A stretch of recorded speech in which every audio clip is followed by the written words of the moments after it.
I hope you've been enjoying this video series on how to start a clothing business. Today, I'm going over all things marketing and I'm very excited for this video. This is kind of where the fun starts in starting to market your items and starting to think about getting sales. So this is a really fun step of the process. I'm going to be covering photography, how to work with influencers, selling on third-party marketplaces. I'm also going to talk a little bit about my Facebook process. I'm going to do a full video on this process later on, but I will start to touch on that today. And I wanted to talk about starting to get a few followers on your Instagram and Facebook pages. And we're just going to go over a wide variety of marketing things today.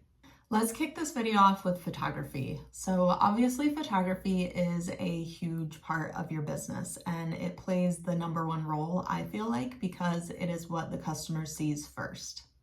So you really want to take this process seriously. Now you can see here that my photography skills were terrible at the time.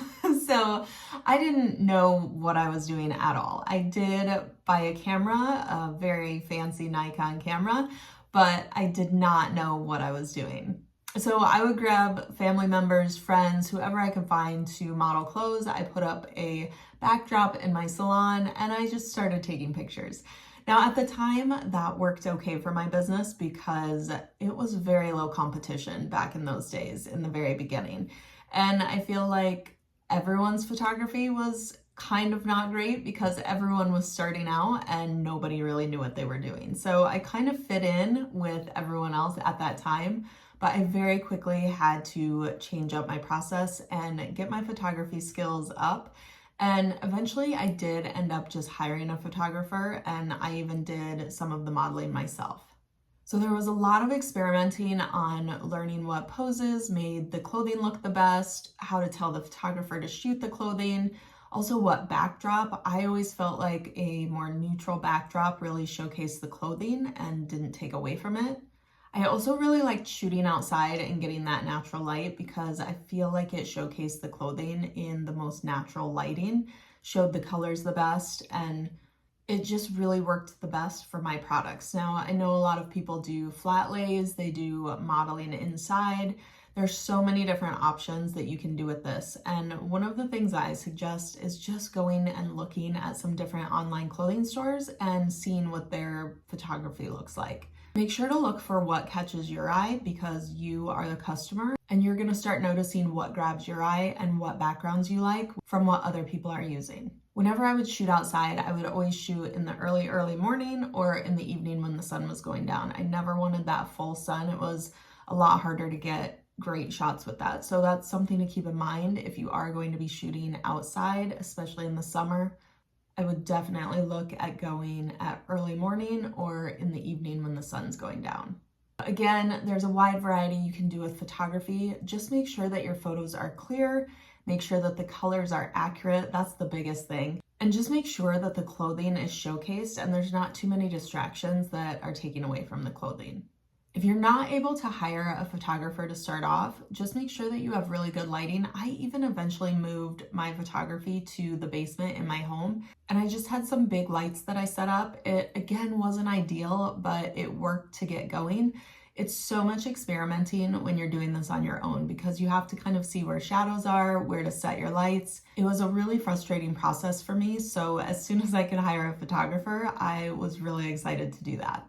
All right, so at this phase, you're going to have your website set up, your products ordered, photography is going to be done, and it's time to start marketing your items to the customer and start getting some sales. One of the cheapest and easiest ways to start marketing your items is to work with influencers. Now, you're not going to be looking for influencers that have 1 million followers or even 100,000 followers. We're going to be looking for micro influencers. These are influencers who have anywhere from 10 to 50 or 60,000 followers. This will really be the sweet spot. Now, there are some exceptions to my 10,000 rule, but I usually only work with influencers who have at least 10,000 followers, but I'll share the exception with you in just a minute. But influencers that fall in this range usually will accept product in exchange for them posting, which means you won't have to spend any money. Usually all you'll have to do is contact the influencer, ask them what products resonate with them, what products they think resonate with their audience. You'll send out those products to them free of charge, and then they will promote your products. There's a couple ways to go about this. Some influencers will just accept free product in exchange for posting pictures or reels. Other influencers will want an affiliate link. And then as you get into the higher influencers, they're going to want money exchanged. And I've honestly never exchanged any money for an influencer to promote my products in any of my businesses. I've always stuck with these micro influencers who have just exchanged clothing or an affiliate commission. I even had one influencer who had over 60,000 followers on Instagram, and her audience was very engaged, and she ended up launching a magazine, and she wanted my products to be featured in that magazine, and she didn't even ask for money for that. She just wanted the products so that she could take pictures of them to put in the magazine, and she linked my website in there, and that was it. And it was really great exposure. So these people are definitely out there. You might have to search a bit. It may not be the easiest thing in the world. I had to contact a lot of influencers before I found my first few that I wanted to work with. If you go to their bio on Instagram, you'll see how to contact them. Most influencers always have it listed how they want to be contacted. Either contact them through the DMs or contact them through email. And I just had a simple template really that I used for each influencer, and then I tweaked it just slightly to personalize it for each influencer. And prior to contacting these influencers, you want to make sure that you've been engaging with them on their page and that you at least follow them. And make this genuine engagement. Don't just go on and start commenting on their posts as a way to work with them. I always worked with influencers that I followed and that I liked, and I didn't rush into contacting anyone. I really followed them, made sure I liked their content, made sure that their followers were people that I thought would buy my product. Really engage with their page and engage with them prior to contacting them, and you'll have a lot better luck with this. Now, usually once you start working with 2 to 3 influencers, other influencers are going to see their pages, and so other influencers may start reaching out to you on their own, and you won't have to contact them every time. So this is a really great place to be because you're a little bit more in control and you're not feeling so desperate to get your products pushed out to influencers. When this started happening for me, I did have a lot of influencers reach out to me that had really low number of followers. And it does get kind of expensive sending out your product to a bunch of influencers. So you do want to kind of watch your costs on this and who you're working with. But I had one particular influencer reach out to me, and I think she had around 6,000 or 7,000 followers at the time. And I always go to their page and check it out. I went to her page and clicked on quite a few of her posts and saw that she had really, really high engagement with her followers. So even though that follower number was low, they were really engaged in her and her products and her page. So I decided to give this a shot. She just wanted products sent out, and then I actually ended up giving her a coupon code that she could pass on to her customers. And this was a good way for me also to track how many customers she was bringing to me, because I gave her a special code with her name in it, and every time I saw that code come through the website, I obviously knew that that came from her following. She actually ended up being one of the best influencers I had, and she brought in a ton of sales for me. So it was well worth it to break my 10,000 follower rule for someone like that. So you really just have to pay attention to their page. You have to pay attention to how interactive they are with their followers. See how many times they're posting to their stories. Just really keep an eye on that, and you'll be able to find influencers that fit perfectly with your products. Also, don't be afraid to turn down larger influencers for the same reason. So I've had influencers who have 30,000 followers contact me, and their following just is not engaged. They have lower likes and comments than the influencer who has 7,000 followers. So that kind of makes me question if they paid for followers or what's going on here. So I've definitely turned down larger influencers if their followers are not engaged on their page. So don't be afraid to do that also. Okay, let's move on to third-party platforms. Now, you might remember me mentioning that when I started my clothing business, I put all of my items on Jane.com, and this was a really great way to get my products out there quickly. And I definitely was a little bit lucky with the timing, because when I started on there, there wasn't many people doing this. Now, if you haven't heard, Jane.com and Zulily.com both went under last year. So it was a very big scandal. Everything kind of just shut down overnight, and there was a lot of vendors left hanging. I still had an active account on Jane at that time, and so I actually received the court documents that listed out what every single seller was owed, and it was a lot of money. There were sellers who were owed tens of thousands of dollars, and there were sellers who were owed hundreds of thousands of dollars. And I can't imagine being in that position. Not only were they owed all of this money, but they had put their entire business into selling on Jane. And so they had never worked on building up their own website or acquiring their own customers. They put all of their stock in Jane. And what happened is this shut down right before the busiest time of the year. So they had ordered in tons of inventory on top of being owed all this money. They had tons of inventory sitting there with no way to sell it. And that's my number one concern when it comes to third-party platforms, is that they have the power to shut down at any time. They can kick you off at any time. They can change the rules at any time. There's so many things that can go wrong on third-party platforms. And it took me a really long time to see this, way too long. And I'm just very, very lucky that I was not one of those people on Jane.com at that time. So these sites are a great way to jumpstart your business if you can get on one. But just keep in mind that your number one goal should always be your own website, your own Shopify store. I did hear that Jane and Zulily are both coming back supposedly, so that might be an option in the future for starting to sell on their sites again. I also was a seller on Amazon with my clothing business and my home decor business. I have a lot of mixed feelings about Amazon, and if you haven't listened to my Amazon video, be sure and listen to that. I have it linked below. That kind of goes through some of the trouble that I had on their site and why I won't be returning to Amazon. I'm definitely a huge fan of having your own platform be your number one platform. You have control of your customers, you have a customer list, and when you're launching new products, having this customer list is huge. I remember in my home decor business, I had a somewhat small text list. It was under 1,000 people that I would send a text out to every time we had a launch. I was easily having $20,000 to $30,000 launches in one day just from this text list. So having that customer list is so important. I also want to talk briefly about getting followers on your social media accounts. This is something I didn't do in my clothing business or home decor business, because when you're selling on third-party platforms, it will drive a lot of traffic to your social media pages and give you a lot of exposure. So I never really felt the need to try to get followers for my pages. I always got followers naturally from those sites. So when I started my current business, I decided I wanted a little bit of social proof.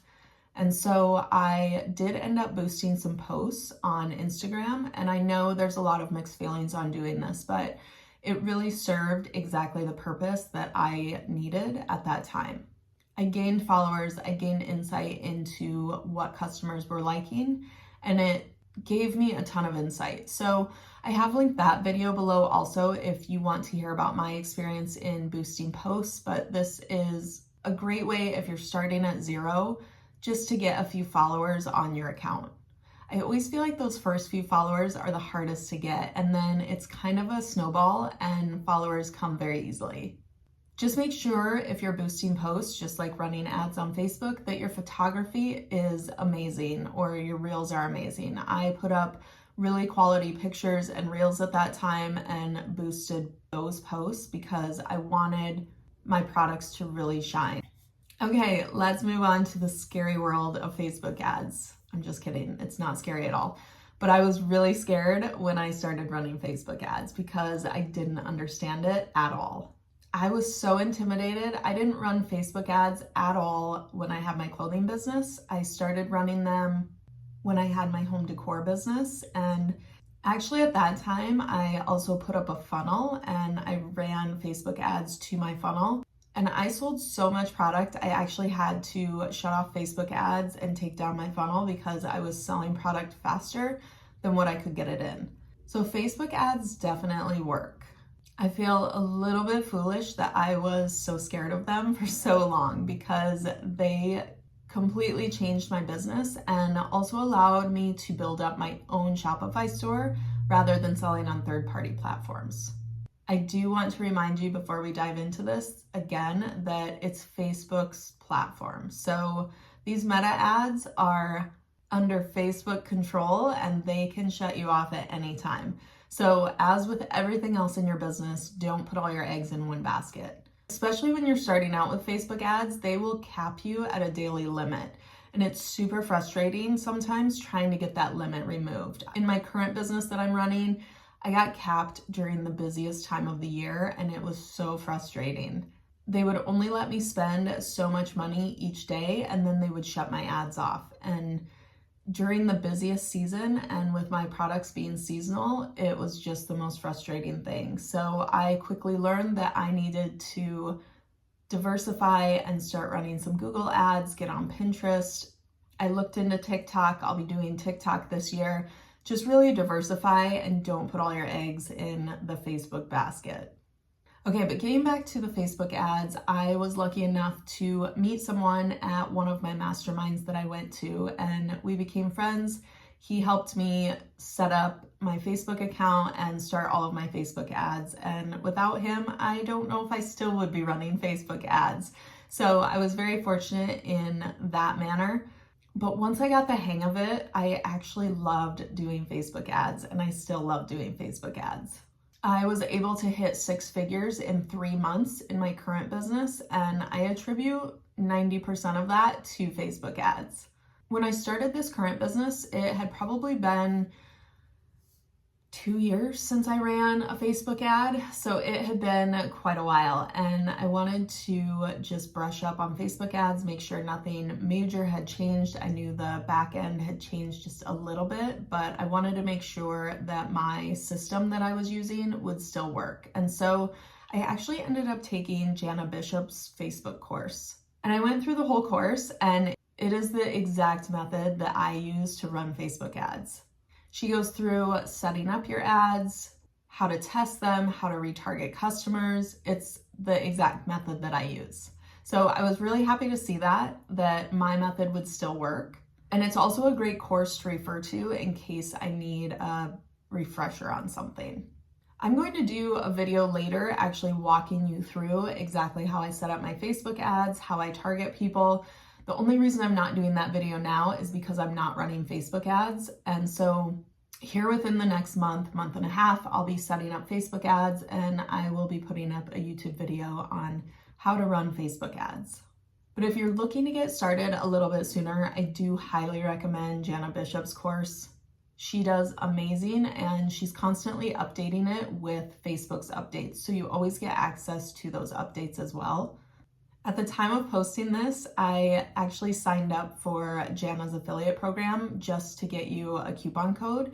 And I believe the course is normally $97 and I have a coupon code for 40% off. So this takes the course down to about $58, $60, which is an amazing value for this course. If you've never run Facebook ads, I cannot tell you how much this course will help you. It's so simple and easy to walk through step by step.